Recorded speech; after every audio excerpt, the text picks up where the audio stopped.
Commander Zirith Velshan stood before the viewing window and watched the stars. Behind those distant lights, somewhere in the darkness, death was coming. She had known this day would arrive. Every soldier in the Valorian collective had known. The war with the Kreth Dominion had lasted 12 cycles, and with each passing season, the Valorians lost more ground, more ships, and more hope. The command center of Kethranine was quiet. Too quiet. Officers moved between stations with heavy steps, their compound eyes dim with exhaustion. The moon station had become the last refuge for 3 million Valorian civilians. Families huddled in converted cargo bays. Children played in corridors that were never meant to house anyone. And outside, in the cold void of space, 4 Valorian warships waited to defend them all. 4 ships against the Kreth Armada. Zirith's mandibles clicked softly. It was not a battle.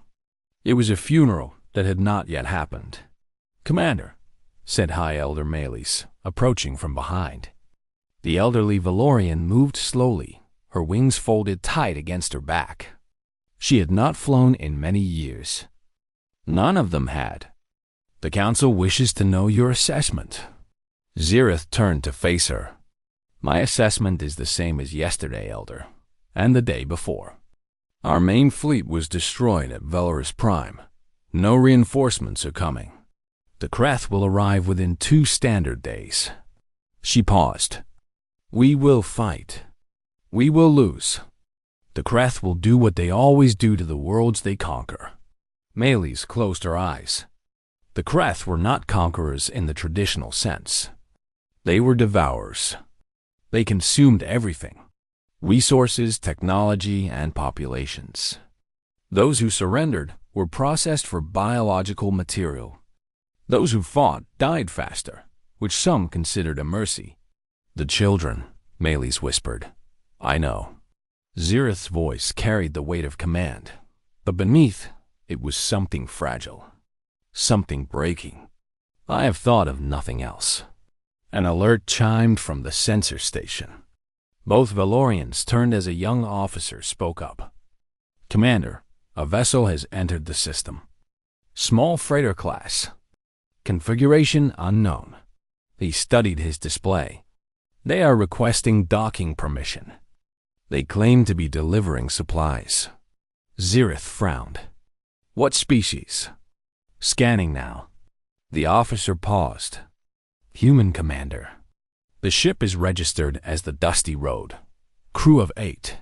Humans." Zirith had encountered them twice before in her military career. They were a young species, newcomers to the galactic community.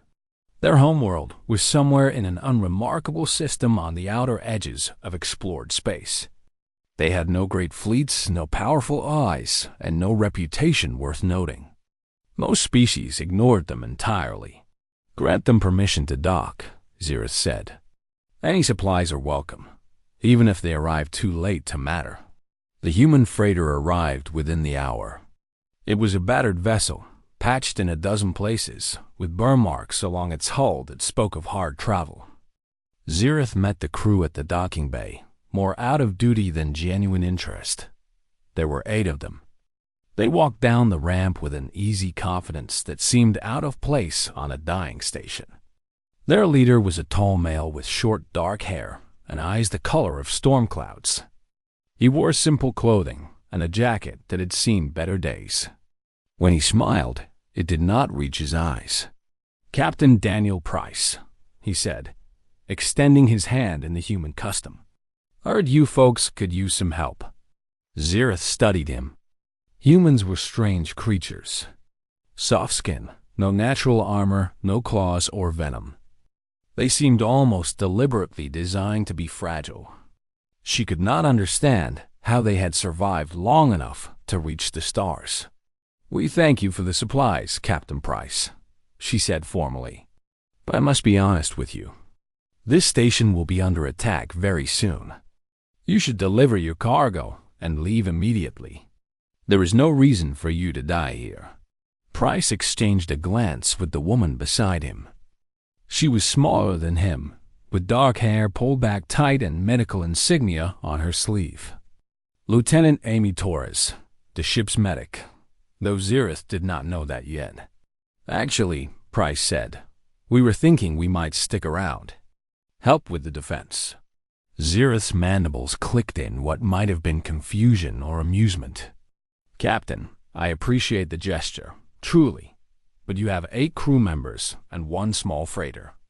The Krath are coming with a war fleet. Your assistance, while noble, would make no difference. You might be surprised, said a large human male behind Price. He had arms like tree trunks and a smile that seemed permanently fixed to his face. We're tougher than we look. Xerath shook her head slowly. You are soft-bodied beings from a small world. The Krath are apex predators who have conquered 100 systems. I mean no disrespect, but you do not understand what you are offering to face. Price's expression did not change. Maybe not, but there are kids on this station, right? Families? Yes, then we're staying. Before Xerath could respond, the sensor officer's voice cut through the docking bay speakers. Commander, long-range sensors have detected incoming vessels. Krath signatures. Multiple contacts. There was a pause filled with cold terror. 72 ships, Commander? They will arrive in 16 hours. The docking bay fell silent. Valorian soldiers nearby had stopped moving entirely. 72 ships. It was not an invasion force. It was an extinction event. Xerath felt something inside her go cold and still. 16 hours.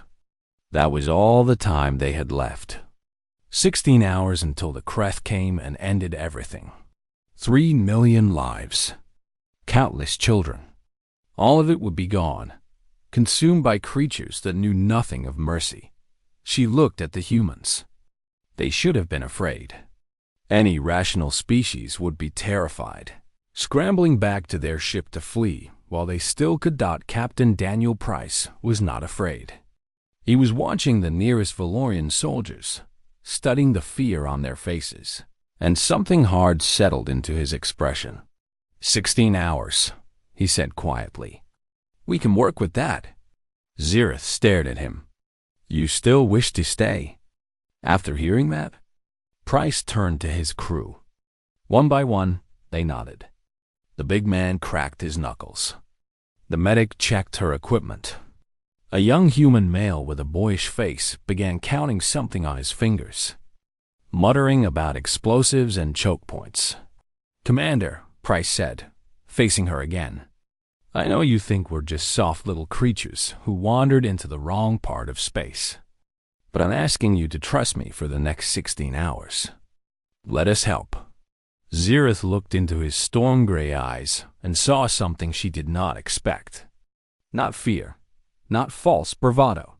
Something ancient and patient, like a predator waiting in tall grass. Very well, she said slowly. But I want to understand something first. Why? Why would you risk your lives for strangers? Price smiled, and this time it was real. Because someone has to. The station transformed in the hours that followed. What had been a place of quiet despair became something else entirely. Valorian soldiers watched in confusion and growing fascination as the 8 humans moved through Kethera 9 like spirits of war. Sergeant Cole Harris worked in the engineering section, surrounded by confused technicians who could not understand his requests. He wanted the lighting systems modified. Specifically, he wanted the ability to plunge entire sections of the station into complete darkness at a moment's notice. But we cannot see in darkness, one technician protested. Neither can you. Your species has no natural night vision. Harris grinned and held up a pair of strange goggles. We invented ways around that problem a long time ago. The Krath didn't. Their eyes are adapted for bright environments. In the dark, they're practically blind. He patted the confused technician on the shoulder. Trust me, when the lights go out, you want to be on our side. In the lower corridors, Danny Reeves was having the time of his life. The young demolitions expert had spread station schematics across the floor and was marking locations with red indicators. A young Valorian soldier named Desic had been assigned to assist him, though she mostly just watched in amazement.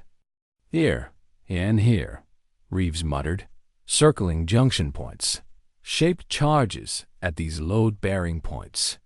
"When they breach through this docking bay, we let them advance exactly 40 meters. Then we bring the ceiling down on their heads." Desic's wings trembled. "You would destroy parts of our own station?" "We'll destroy whatever we need to," Reeves said, looking up with eyes that seemed far too old for his young face. "The station can be rebuilt. Those children in the refugee section can't be brought back if we lose." He returned to his work. "On Earth, we learned a long time ago that sometimes you have to burn your own fields to stop a fire. Sometimes you have to sacrifice a limb to save the body." Desic was quiet for a moment. "Your world truly is as harsh as they say?" Reeves laughed, but there was no humor in it. "Harsh? My grandmother used to tell stories about her grandmother, who survived something called the Pacific Campaign. Humans fighting humans across thousands of miles of ocean and jungle. Millions dead. And that was just one war among hundreds." He shook his head. "Earth didn't make us soft. Earth spent millions of years trying to kill us, and all it did was make us angry." In the medical bay, Lieutenant Amy Torres was training Valorian medics in field triage techniques that made them uncomfortable. "You'll need to prioritize," she explained, her voice calm and professional. "When the wounded start coming in, you won't have time to save everyone. You save the ones you can save quickly, stabilize the ones who can wait, and you let the ones who can't be saved die in comfort." She paused at their horrified expressions. "I know it sounds cruel, but cruel efficiency saves more lives than gentle hesitation. That's the math of war." One medic spoke up, her voice shaking. "How can you speak of death so calmly?" Torres was quiet for a moment. She thought of the training camps back on Earth, the simulations that couldn't quite prepare you for the real thing, and the friends she had lost on distant worlds. "Because if I let myself feel it now, I won't be able to function," she said finally. "I'll feel it later, when it's over, when feeling won't get anyone killed." The medics exchanged glances. They were beginning to understand something about humans that no data file could have taught them. In the main engineering bay, Martha Cole worked with a team of Valorian engineers on a project that had them all nervous. The human mechanic was modifying the station's atmospheric processors. "We're going to create zones of variable atmosphere," she explained, her hands moving across control panels with practiced ease. "Some sections will have higher oxygen content and temperature. It won't bother humans much, but the Kreth are adapted to specific environmental conditions. Throw them into a hot, oxygen-rich environment, and their reflexes slow down. Their thinking gets foggy." She smiled grimly. "It's like fighting someone who's half asleep." The lead Valorian engineer, an elderly male named Vorath, shook his head in amazement. "You are weaponizing the air itself." "On Earth, we learn to weaponize everything," Martha replied. "Water, air, fire, disease, even our own psychology. When your planet spends millions of years trying to kill you, you get creative about killing back." Commander Zirith moved through the station, observing the preparations. What she saw disturbed and amazed her in equal measure. The humans were not simply defending the station. They were transforming it into a death trap. Every corridor had been analyzed for tactical advantage. Every junction had been marked for potential ambush. Every system had been modified to serve as a weapon. She found Captain Price in a small observation room, staring out at the stars. "Your people," she said slowly, "are not what I expected." Price turned to face her. "No one ever expects us to be what we are. It's one of our advantages. The things your crew is doing, The modifications, the traps, the tactical planning. This is not the behavior of a young species new to space travel. Price was quiet for a moment. Commander, humans have been fighting wars since before we developed writing. We've had thousands of years of practice at the art of killing each other. Every culture on Earth has traditions of warfare, strategies, passed down through generations, lessons written in blood. He looked back at the stars. When we finally reached space, we brought all of that with us. Zirith moved to stand beside him. The Kreth have conquered 100 worlds. They believe themselves to be the greatest predators in the galaxy. Maybe they were, Price said, before they decided to attack a station with humans on it. An alarm began to sound throughout the station. Both of them turned toward the command center. They're early, Zirith breathed. Price was already moving. Then we meet them early. Get your people to their positions. Keep the civilians locked down in the central sections. He paused at the door. And Commander, when the shooting starts, stay close to my team. We'll keep you alive. Zirith watched him go, then activated her communication device. All stations, this is Commander Zirith. Battle positions. The enemy is approaching. May the ancestors guide our claws. She took a deep breath, steadied her nerves, and followed the human into the gathering darkness. The Kreth were coming. They expected frightened prey, easy slaughter, and another conquered world. They would find 8 Deathworlders waiting for them instead, and the galaxy would never be the same. The command center had never felt so small. Zirith stood at the central table with High Elder Melis and her senior officers while the 8 humans arranged themselves along the far wall. 14 hours remained until the Kreth arrived, and every minute felt like sand slipping through her claws. We have begun evacuation procedures for non-essential personnel, one officer reported. But there are no ships available. The civilian transports were destroyed at Velaris Prime. We have nowhere to send them. Then we make our stand here, Zirith said flatly. 4 warships against 72. We will buy what time we can. Captain Daniel Price stepped forward. Permission to speak, Commander? Zirith gestured for him to continue. Before you make any final decisions, I think you should see something. He pulled a small device from his pocket and placed it on the table. A holographic display flickered to life, showing a planet covered in blue oceans and green landmasses. This is Earth, our homeworld. The Valorians looked at the image with polite disinterest. It appeared to be an ordinary world, nothing remarkable about it. Dr. Shaw, Price said, if you would. A human woman with graying hair and sharp eyes moved to the table. Linda Shaw had spent 30 years studying alien biology, but today she would be teaching aliens about her own species. Most species in this galaxy evolved on worlds with gentle conditions, she began. Low gravity, stable climates, calm atmospheres. Your own homeworld, Valoria, has gravity of 0.4 standard units and an average temperature variation of perhaps 10 degrees across its entire surface. She adjusted the display. Earth is different. The hologram shifted, showing data streams that made Melis lean forward in surprise. Earth's gravity is 1 full standard unit. That's more than twice what most species can comfortably tolerate. Our atmosphere is 21% oxygen, which is technically a toxic and explosive gas at those concentrations. Our planet experiences hurricanes, earthquakes, volcanic eruptions, and tsunamis on a regular basis. The temperature can vary by over 100 degrees, depending on location and season. One of the Valorian officers made a sound of disbelief. That cannot be accurate. It is, Dr. Shaw said calmly. And it gets worse. Earth is covered with predators.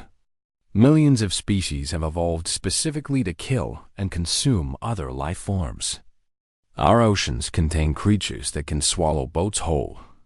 Our forests hide ambush hunters with claws and fangs. Even our smallest organisms, Things invisible to the naked eye can enter your body and destroy you from within. We call them diseases, and they mutate constantly to overcome our defenses. The command center had gone very quiet. Earth is classified as a Category 12 death world in galactic surveys, Dr. Shaw continued. It is one of the most hostile environments capable of producing intelligent life. Most scientists believed nothing sapient could evolve there. She smiled slightly. They were wrong. Xerath stared at the humans with new eyes. She had thought them soft and fragile. But now she looked at their frames, their posture, the casual way they held themselves despite the coming doom. You survived that world, she said slowly. We did more than survive, Price replied. We became the dominant species. Every predator on Earth learned to fear us. Not because we were the strongest or the fastest. We're not. But because we never stopped coming. Because we adapted to everything our planet threw at us. Because when something tried to kill us, we found a way to kill it back. He met her compound eyes directly. Commander, the Kreth think they're predators. They've never faced anything like us. They've never faced something that evolved on a world that actively tried to murder it every single day. High Elder Maley spoke up, her voice trembling slightly. Why would you help us? You owe the Valorian Collective nothing. You could leave right now, and no one would blame you. Price looked at her for a long moment. Then he looked past her, through the viewing window, toward the station where 3 million refugees waited in fear. Because there are children out there, he said simply. Human beings protect children. All children. It doesn't matter what species they are. It doesn't matter if we've never met them. When kids are in danger, we act. That's who we are. That's what Earth made us. Lieutenant Amy Torres stepped forward. Permission to access your medical facilities, Commander. I want to set up triage stations before the fighting starts. Sergeant Cole Harris, the big man with the permanent smile, cracked his neck. I'll need access to your weapons storage and engineering sections. I have some ideas about defensive modifications. A young man named Danny Reeves pulled a tablet from his bag. If you have schematics of the station's layout, I can identify the best choke points for explosive placement. Xerath watched them move with sudden purpose, and something stirred in her chest. It might have been hope. She had almost forgotten what that felt like. You truly believe you can make a difference, she said. 8 of you against an armada. Price shrugged. We don't need to beat them, Commander. We just need to hurt them badly enough that they decide we're not worth the trouble. And trust me, humans are very good at making things troublesome. Before Xerath could respond, the communication system crackled. An incoming transmission on all frequencies. She gestured for it to be displayed. The hologram shifted to show a massive reptilian face. Scales the color of dried blood covered features that seemed designed for cruelty. Eyes like yellow flames burned with cold hunger. I am Warlord Sethrak of the Kreth Dominion, the creature said, its voice a rumbling growl. You have 12 hours to surrender. Open your docking bays and disable your defenses. Your death will be swift. Resist, and we will make it last for days. The transmission ended. Silence filled the command center. Price turned to Lieutenant Torres. Want to send a reply? She smiled, pulled out her own tablet, and transmitted a single image across all channels. It showed a simple blue and green planet, partially covered by white clouds, with a small flag planted on its surface. Below the image were 4 words. Come and take it. Warlord Sethrak received the message on his command ship. He did not understand the reference. He did not know what Earth was. He assumed the response was simply the foolish defiance of desperate prey. He would learn differently very soon. In the command center of Cathra 9. Commander Xerath Velshan looked at Captain Daniel Price and made a decision that would change galactic history. Tell me what you need, she said. Whatever it is, you will have it. Price smiled that predator's smile. Just point us at the enemy, Commander. We'll handle the rest. The first breach came at Docking Bay 7. Kreth assault pods punched through the reinforced doors like claws through paper, and warriors in blood-red armor poured into the station. They moved with the confidence of predators who had never known defeat. Their weapons were raised, their fangs were bared, and they expected nothing but screaming prey. They found darkness instead. The lights died the moment they stepped inside. Emergency power kept the basic systems running, but the corridors ahead were black as void. The Kreth assault leader, a scarred veteran of 30 campaigns, raised his weapon and activated his helmet's thermal sensors. Nothing. The station's temperature had been modified. Everything read the same. There were no heat signatures to track. Spread out, he growled. Find them. His warriors advanced into the darkness. Their footsteps echoed off metal walls. Their breath hissed through helmet filters. They were the greatest hunters in the known galaxy, apex predators who had brought 100 species to extinction. The first one died without a sound. One moment he was walking beside his squad. The next, something pulled him into a side corridor, and he simply ceased to exist. His squad mates didn't notice until they reached a junction and realized they were one fewer. Report, the assault leader demanded. Where is Roth? Silence. Then the screaming started. Sergeant Cole Harris moved through the darkness like a ghost. His night vision goggles painted the world in shades of green, and he could see exactly what the Kreth could not. They were blind, stumbling, firing their weapons at shadows and hitting nothing. He killed 3 more before they even knew he was there. His knife was silent. His movements were precise. He had trained for this kind of work in jungles on Earth, in urban ruins during corporate conflicts, in the deep spaces between stars. The Kreth were just another enemy, and Harris had never met an enemy he couldn't kill. In Docking Bay 9, the breach went differently. The Kreth there charged through the doors and made it exactly 40 meters into the station before Danny Reeves triggered the charges. The ceiling came down like the fist of an angry god. 200 Kreth warriors were buried under tons of metal and concrete. Those who survived the initial collapse found themselves trapped, screaming, in spaces too small to move. Reeves watched from a monitoring station, his young face expressionless. That's for the children, he said quietly. Then he moved to prepare the next trap. Lieutenant Amy Torres had set up her sniper position in a maintenance shaft overlooking the main corridor junction. The Kreth couldn't see her in the darkness, but she could see them perfectly through her thermal scope. She had modified it specifically to track their body heat. She took her shots with mechanical precision. One Kreth officer after another fell, their warriors thrown into confusion as their leaders died from nowhere. Torres didn't feel anything when she pulled the trigger. She would feel it later. Right now, she was a weapon, and weapons didn't have emotions. Between shots, she climbed down to treat wounded Valorians.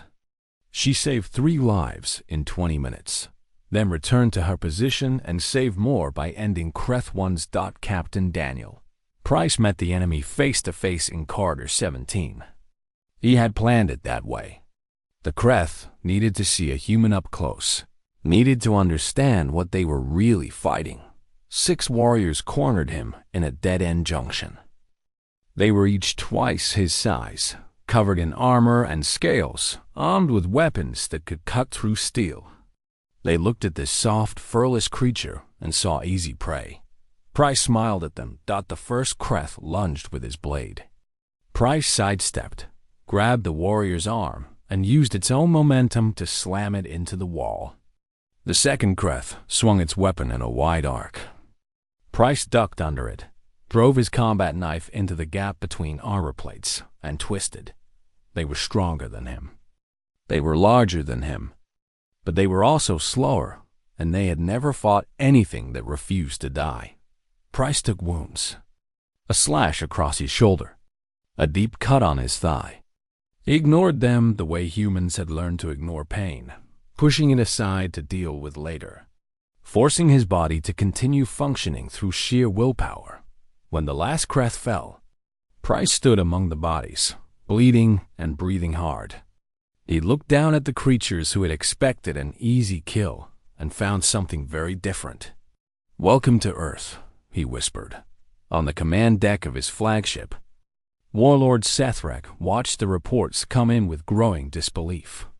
His warriors were dying, not in glorious battle, but in darkness, in traps, in ambush they never saw coming. Entire assault teams were being wiped out by enemies they couldn't find. "What species is doing this?" he demanded. "These are not Valorian tactics." An intelligence officer checked the database. "They are called humans, Warlord. From a world designated Earth. Show me." The display shifted to show Earth's classification file. Sethrak read it slowly. Category 12 Death World. Toxic atmosphere. Crushing gravity. Constant environmental hazards. Native species. Highly adaptable apex predator. For the first time in his military career, Warlord Sethrak felt something cold move through his chest. It might have been fear. "Warlord," another officer reported, his voice trembling. "We are receiving reports from the Devastator. They say a human has boarded their vessel. Just one. She's moving through their ship and they cannot stop her." Martha Cole worked her way through the Kreth battleship with a plasma cutter in one hand and explosive charges in the other. She had volunteered for this mission, knowing she probably wouldn't survive it. 2 Valorian soldiers had come with her, young warriors named Desik and Vara's son, who refused to let a human die alone. "The reactor is ahead," Martha said, checking her scanner. "When I set these charges, we'll have 90 seconds to reach the escape pods." Desik nodded, her compound eyes wide but determined. "We will make it." They DIDN single quotes T. Martha reached the reactor. She placed the charges with steady hands, ignoring the Kreth warriors closing in behind them. When the timer started, she turned to run, but a plasma bolt caught her in the back. She fell. Desik grabbed her, tried to drag her toward the escape pods, but there wasn't time. "Go," Martha whispered. "Get out. Tell them we did it." Desik hesitated for only a moment. Then she ran. The explosion ripped through the Devastator like a sun being born. The shockwave destroyed 3 nearby vessels.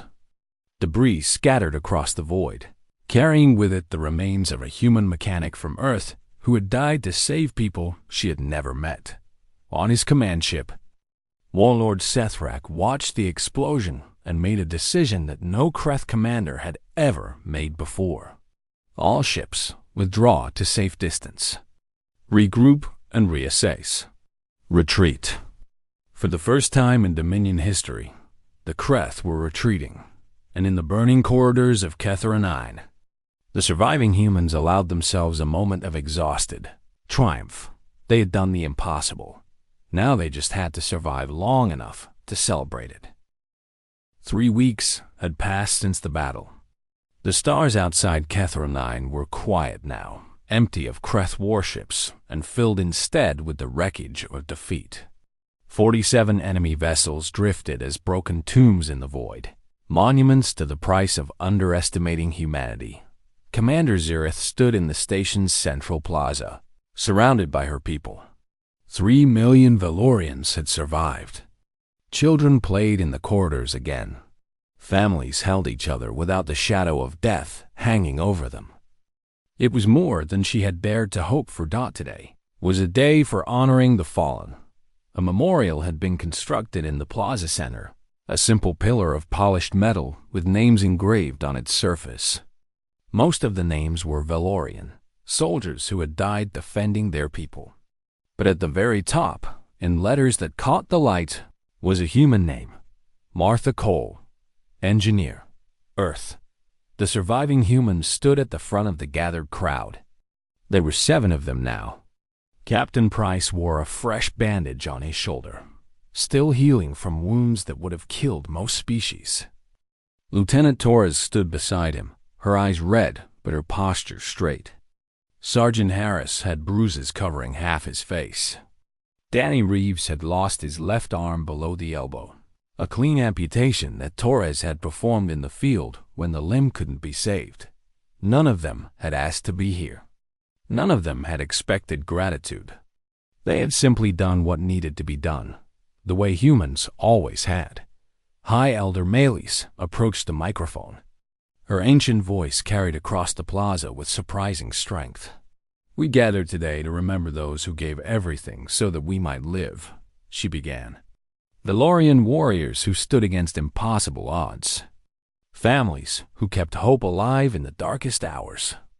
And strangers from a distant world who owed us nothing, yet gave us everything.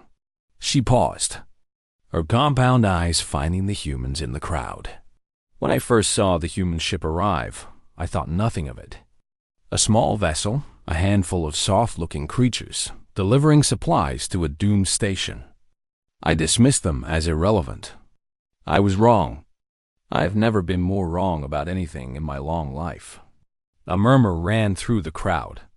Valorians who had witnessed the battle nodded silently. The humans taught us something that no data file or historical record could convey. They showed us what it means to come from a death world. Not fragility, but forged strength. Not primitiveness, but ancient, terrible wisdom. They walked into darkness and made it their weapon. They faced predators and revealed themselves as something far more dangerous. She turned to face Captain Price directly. Martha Cole gave her life to destroy a Kreth battleship and save this station. She was a mechanic, not a soldier. She did not have to volunteer for that mission. But she did, because that is what humans do. They protect those who cannot protect themselves. They sacrifice for strangers. They carry the weight of worlds on shoulders that seem too small to bear it. Price said nothing.